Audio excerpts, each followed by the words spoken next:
శ్రీ గురు గణేష మేధా దక్షిణామూర్తి సహిత శ్రీ బాలా త్రిపుర సుందరే నమః అభిషేకం కార్యక్రమానికి స్వాగతం.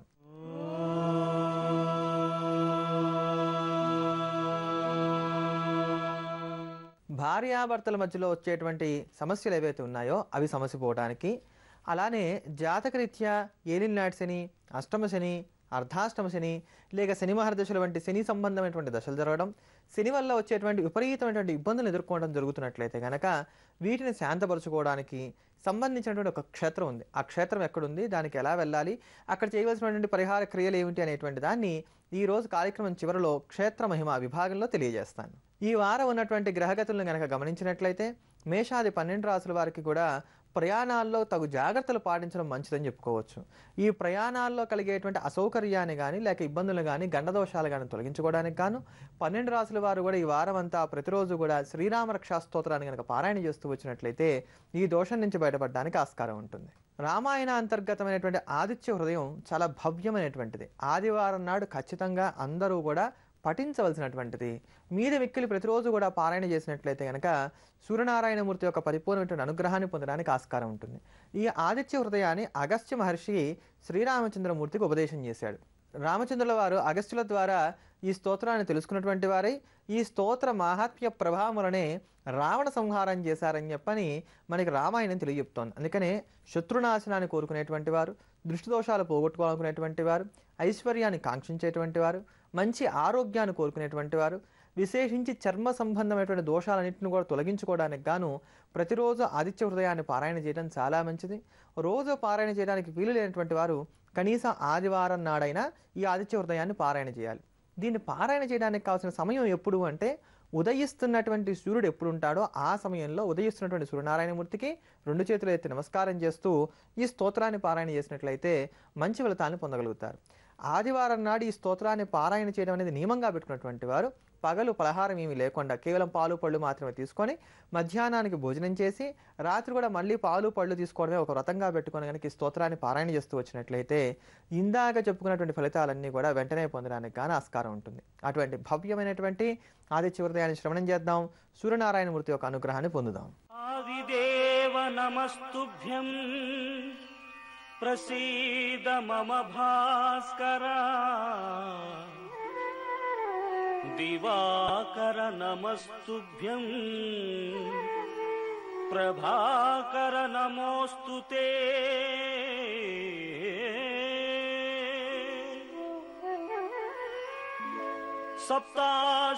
సప్తాశ్వరథమారూఢం ప్రచండం కశ్యపాత్మజం శ్వేతపద్మధరం దేవం తం సూర్యం ప్రణమామ్యహం.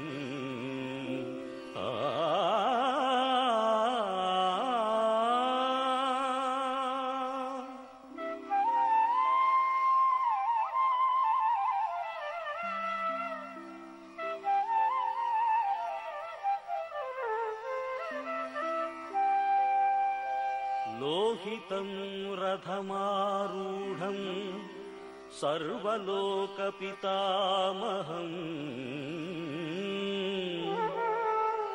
మహాపాపహరం దేవం తం సూర్యం ప్రణమామ్యహం.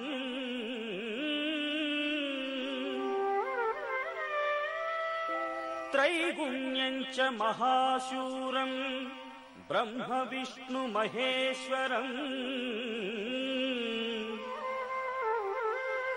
మహాపాపహరం దేవం తం సూర్యం ప్రణమామ్యహం.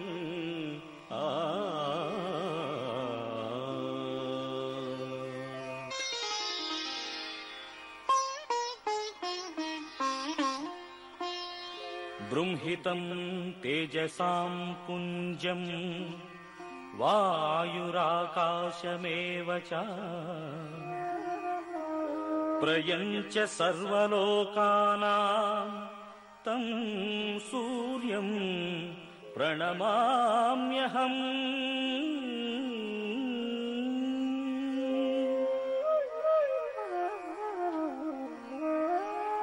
बन्धूकपुष्पसङ्काशम् हरकुण्डलभूषितम् एकचक्रधरं देवं तं सूर्यं प्रणमाम्यहम्।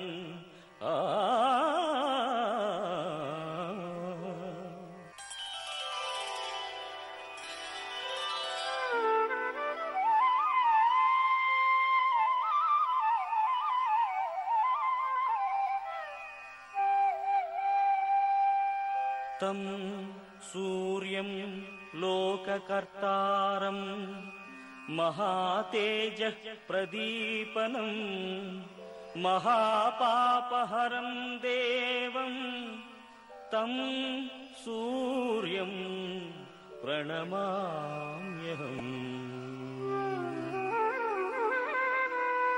तं सूर्यं जगतां नाथं ज्ञानप्राकाश्यमोक्षदम्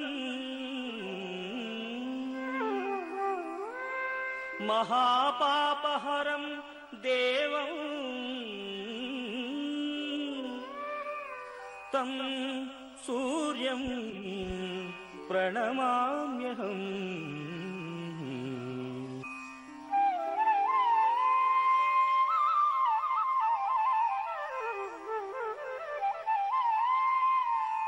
सूर्याष्टकं पठेन्नित्यं ग्रहपीडाप्रणाशनम् अपुत्रो लभते पुत्रं दरिद्रो धनवान् भवेत्। आमिषं मधुपानं च यः करोति रवेर्दिने सप्तजन्म भवेद्रोगी జన్మ జన్మ దరిద్రత. మనకి సర్వసాధారణంగా గిడ్డినెస్ అంటాం, అంటే కళ్ళు తిరుగుతున్నట్టుగా అనిపిస్తూ ఉండటం. ఇది లో బీపీ వల్ల సాధారణంగా ఎక్కువగా ఎదుర్కొంటూ ఉంటాం. అటువంటి ఈ కళ్ళు తిరిగేటువంటి లక్షణాలని, లేదా కింద పడడం, మూర్చిపోవటం, అతిగా నిద్రపోవటం, నిద్ర లేకపోవటం, ఇట్లాంటి అనేకమైనటువంటి బాధలు ఏవైతే ఉన్నాయో వీటితో బాధపడేటువంటి వారందరికీ కూడా చక్కటి పరిష్కారం దేవి ఖడ్గమాలా స్తోత్రం. ఈ ఖడ్గమాలా స్తోత్రాన్ని రోజు కూడా పారాయణ చేస్తూ మనకున్నటువంటి ఇబ్బందులను అనుసరించి 1 నుండి 9 సంఖ్య మధ్యలో ఎక్కడో ఒక సంఖ్య నిర్ణయం చేసుకోవాలి. ఒకసారిగా కానీ, 5 సార్లుగా కానీ, 9 సార్లుగా కానీ రోజు కూడా పారాయణ చేస్తూ వెళ్ళినట్లయితే కనుక క్రమేపీ ఈ యొక్క కళ్ళు తిరగడం కానీ, కింద పడడం, మూర్చిపోవడం, లేక నిద్ర లేకుండా బాధపడడం, అతిగా నిద్రపోవడం, ఇలాంటి దోషాలన్నింటి నుంచి కూడా బయటపడడానికి కానీ ఆస్కారం ఉంటుంది. అటువంటి భవ్యమైనటువంటి దేవి ఖడ్గమాలా స్తోత్రాన్ని శ్రవణం చేద్దాం. सौक्लीं कलां बिभ्रती सौवर्णाम्बरधारिणीं वरसुधा धौतां त्रिनेत्रोज्ज्वलां वन्दे पुस्तकपाशमङ्कुशधरां स्रग्भूषितामुज्ज्वलां त्वां गौरीं त्रिपुरां परात्परकलां श्रीचक्रसञ्चारिणी।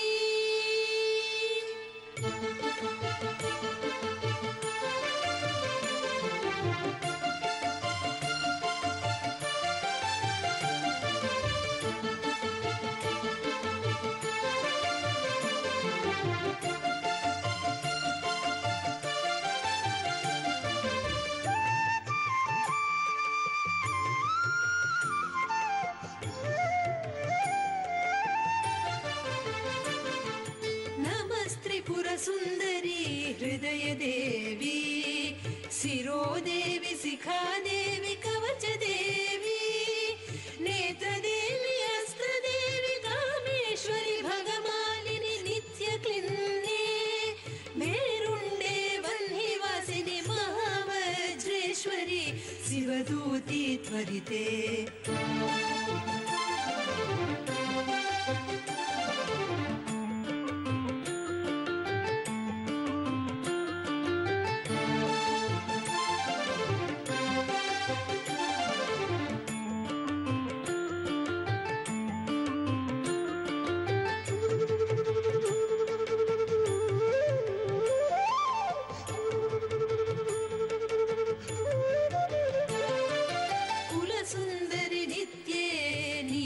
पताके विजये सर्वमङ्गले ज्वालामालिनी चित्रे महानित्य परमेश्वर परमेश्वरि मित्रे समये षष्ठी समये पुण्ये समये चर्यानाथमयी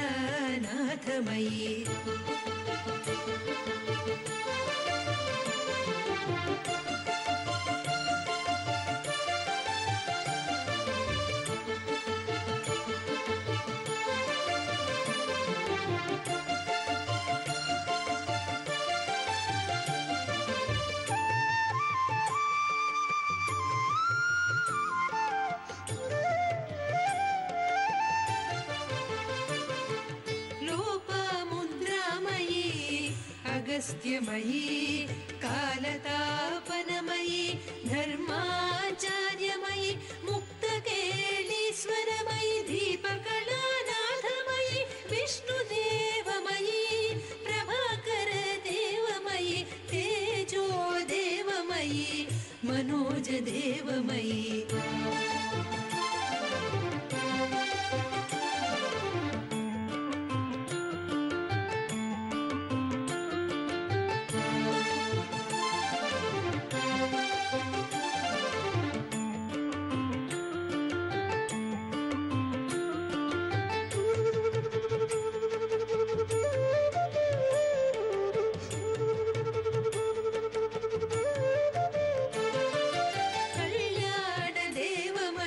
वासुदेवमयी रत्नदेवमयी श्रीरामानन्दमयी अणिमा सिद्धे लघिमा सिद्धे गरिमा सिद्धे महिमा सिद्धे ईशित्व सिद्धे वसित्व सिद्धे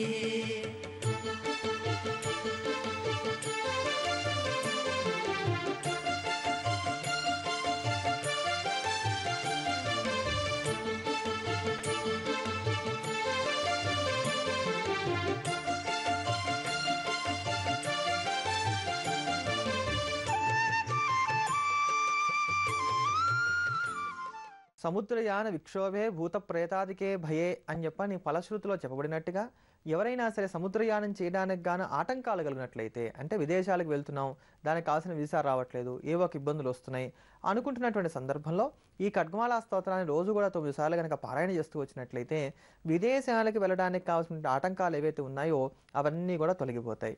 అంతేగాక విదేశాల్లో ఉన్నటువంటి వారు కూడా రోజు ఈ ఖడ్గమాలా స్తోత్రాన్ని 9 సార్లు పారాయణ చేస్తూ వచ్చినట్లయితే విదేశాలలో మీరు ఎదుర్కొనేటువంటి సమస్యలు చాలా వరకు కూడా దూరంగా ఉంటాయి.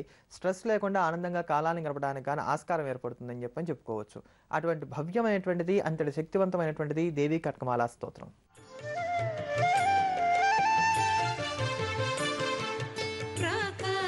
सिद्धे भुक्ति सिद्धे इच्छा सिद्धे प्राप्ति सिद्धे सर्वकाम सिद्धे ब्राह्मी माहेश्वरी कौमारी वैष्णवी वाराही माहेन्द्री चामुण्डे महालक्ष्मी सर्वसंक्षोभिणी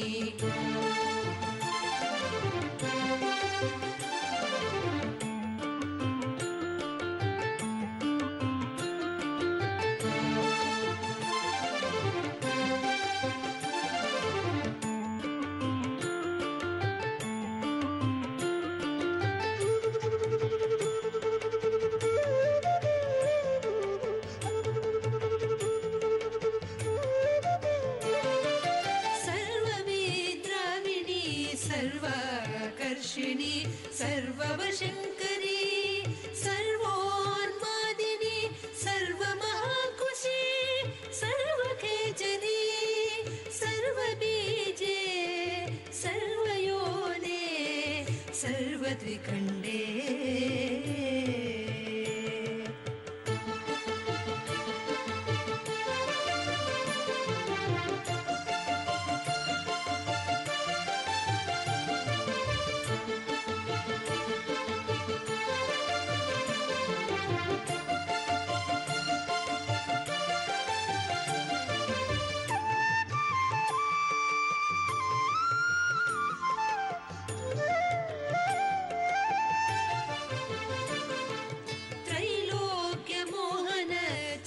स्वामिनी प्रकटयोगिनी कामाकर्षिणी बुद्ध्याकर्षिणी अहङ्काराकर्षिणी शब्दाकर्षिणी स्पर्शाकर्षिणी रूपाकर्षिणी रसाकर्षिणी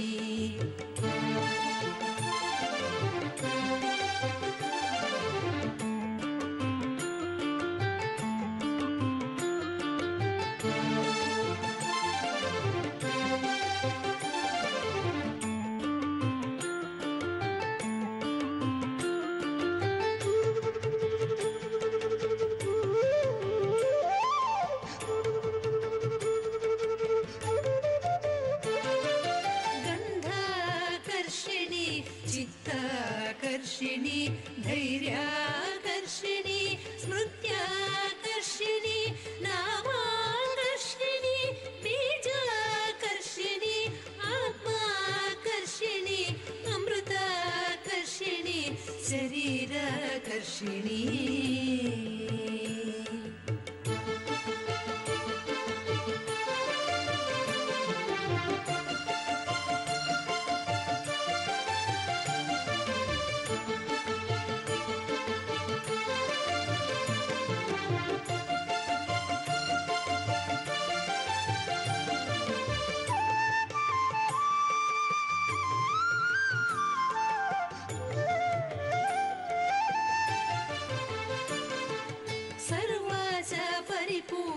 चक्रस्वामिनी गुप्तयोगिनी अनङ्गकुसुमे अनङ्गमेखले अनङ्गमदने अनङ्गमदनातुरे अनङ्गरेखे अनङ्गवेगिनी अनङ्गाङ्कुशे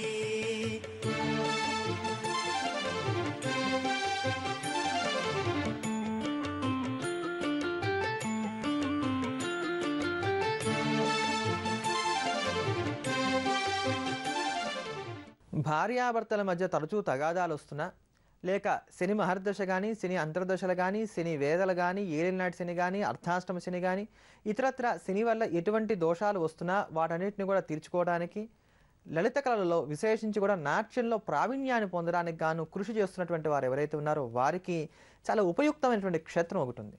ఈ క్షేత్రం తమిళనాడు రాష్ట్రంలో ఉన్నటువంటి చెన్నై నగరానికి 251 కిలోమీటర్ల దూరంలో, నాగపట్టణానికి 60 కిలోమీటర్ల దూరంలో ఉంది. ఆ క్షేత్రం పేరు మైలాడిత్తురై. ఈ మైలాడిత్తురై అనేటువంటి చోట ఉన్నటువంటి శివాలయం ఏదైతే ఉందో ఇది చాలా ప్రసిద్ధమైనటువంటిది. ఈ శివాలయానికి మయూరనాథేశ్వర స్వామి వారి దేవాలయం అనేటువంటి పేరుంది. ఈ మయూరనాథ దేవాలయంలో ఉన్న ప్రత్యేకత ఏంటంటే ఇక్కడ పరమేశ్వరుడు అమ్మవారు ఇద్దరు కూడా నెమలి రూపంలో మనకి దర్శనమిస్తూ ఉంటారు. ఇక్కడ ఉండేటువంటి స్వామివారిని గౌరీ తాండవమూర్తి అని కూడా పేర్కొంటూ ఉంటారు. శివుడికి ఉన్నటువంటి అనేకమైనటువంటి తాండవ స్వరూపాల్లో స్వామివారు ఇక్కడ గౌరీ తాండవమూర్తిగా ఉంటారు. ఒకానొక సందర్భంలో పార్వతీదేవి తాను నెమలిగా మారి ఇక్కడ ఉన్నటువంటి స్వామివారిని సేవన చేసిందని చెప్పని, అందుకనే ఇక్కడ ఉన్నటువంటి స్వామివారిని మయూరుడిగాను అమ్మవారిని మయూరిగాను భావన చేసి పూజలు చేయడం ఆచారంగా వస్తుందని చెప్పని ఇక్కడ ఉన్నటువంటి స్థల పురాణం మనకు తెలియజేస్తోంది. మయూరానికి నాట్యం చేయడం అంటే ఇష్టం గనక, నెమలికి నాట్యం చేయడం అంటే ఇష్టం గనక ఇక్కడ ఉండేటువంటి స్వామివారి ప్రీతి కోసం అని చెప్పని సంవత్సరంలో ఒక రోజున విశేషమైనటువంటి నాట్యోత్సవాన్ని కూడా చేస్తారు. అందుకనే చాలామంది ఇక్కడికి వెళ్ళి ఆ రోజున స్వామివారి దర్శనం చేసుకుని వస్తూ ఉంటారు. ఆ ఒక్కరోజైనే కాకుండా మన వెసులుబాటుని బట్టి ఇక్కడికి వెళ్ళి శ్రీవారి యొక్క దర్శనం చేసుకున్నట్లయితే, శ్రీ స్వామివారి యొక్క దర్శనాన్ని కనుక మనం చేసుకున్నట్లయితే కనుక నాట్యాన్ని ఎవరైతే అభ్యాసం చేస్తున్నారో వారికి మంచి ఉన్నతి రావడానికి కానీ ఆస్కారం ఉంటుంది. తన నుంచి విడబడినటువంటి పార్వతీదేవి ఇక్కడ మయూరాకారాన్ని పొంది తపస్సు చేసి తిరిగి పరమేశ్వరుని పొందింది కనుక భార్యాభర్తల మధ్యలో పొరపచ్చాలు వస్తున్నప్పుడు ఈ క్షేత్రానికి వచ్చి ఇక్కడ ఉన్నటువంటి పరమేశ్వరుని అమ్మవారిని యథాశక్తిగా మీకు తోచిన విధంగా మీకు చేతనైనట్టుగా పూజలు పునస్కారాలతో కనుక ప్రసన్నం చేసుకోగలిగినట్లయితే విడాకులు వంటివి రాకుండా ఆనందంగా జీవనం గడపడానికి కానీ ఆస్కారం ఉంటుంది. ఇంకా విశేషించి ఏ క్షేత్రంలోనూ లేని విధంగా ఇక్కడ ఉగ్ర రూపంలో ఉండేటువంటి శని, శాంత రూపంలో ఉండేటువంటి శని భగవానుడు 2 రూపాల్లో మనకు కనబడుతూ ఉంటారు. ఇక్కడ నవగ్రహాల దగ్గర చూసినట్లయితే కనుక నవగ్రహాలలో పశ్చిమంగా ఉండేటువంటి శని ఉగ్ర రూపంతో తన తలవైపు అంతా కూడా జ్వాలలు మండిపోతూ ఉన్నట్టుగా మహాభీషణంగా కనబడుతూ ఉంటాడు. ముందుగా ఈ స్వామివారికి పూజ చేసి తర్వాత ఉత్తరం వైపుగా తిరిగి పరమేశ్వరుని అర్చిస్తున్నట్టుగా ఉన్నటువంటి శనికి గనక మనం పూజ చేసినట్లయితే జాతకరీత్యా వచ్చేటువంటి శని సంబంధమైన దోషాలన్నీ కూడా పోగొట్టుకోవడానికి కానీ ఆస్కారం ఏర్పడుతుంది. అంతగా శని దోషాలు తీసివేసేటువంటిది, నాట్యశాస్త్రంలో ప్రావీణ్యాన్ని కలిగించేటువంటిది, భార్యాభర్తల మధ్యలో ఉండేటువంటి దోషాలు ఏవైతే వస్తున్నాయో వాళ్ళ అన్యోన్యతకి సంబంధించినటివి, అలాంటివన్నిటిని కూడా ప్రాళద్రోలేటువంటి భవ్యమైనటువంటి క్షేత్రమే ఈ మైలాడిత్తురై. ఈ మైలాడిత్తురైలో ఉన్నటువంటి మయూరనాథ స్వామి వారి యొక్క దేవాలయం ఏదైతే ఉందో ఇది నాగపట్టణానికి 60 కిలోమీటర్ల దూరంలో, చెన్నైకి 281 కిలోమీటర్ల దూరంలో తమిళనాడు క్షేత్రంలో ప్రకాశిస్తోంది. ఈ క్షేత్రాన్ని దర్శిద్దాం, మనకున్నటువంటి శని దోషాలన్నింటినీ కూడా పోగొట్టుకుందాం. ఇటువంటి క్రియా విశేషాలతోటి, స్తోత్ర వైభవాలతోటి రేపటి అభిషేకం కార్యక్రమంలో మళ్ళీ కలుద్దాం. స్వస్తి. జ్యోతిర్వైద్య నిపుణులు తేజస్వి శర్మను సంప్రదించాల్సిన ఫోన్ నంబర్ 9391166344. Email tejasvi.astro@gmail.com.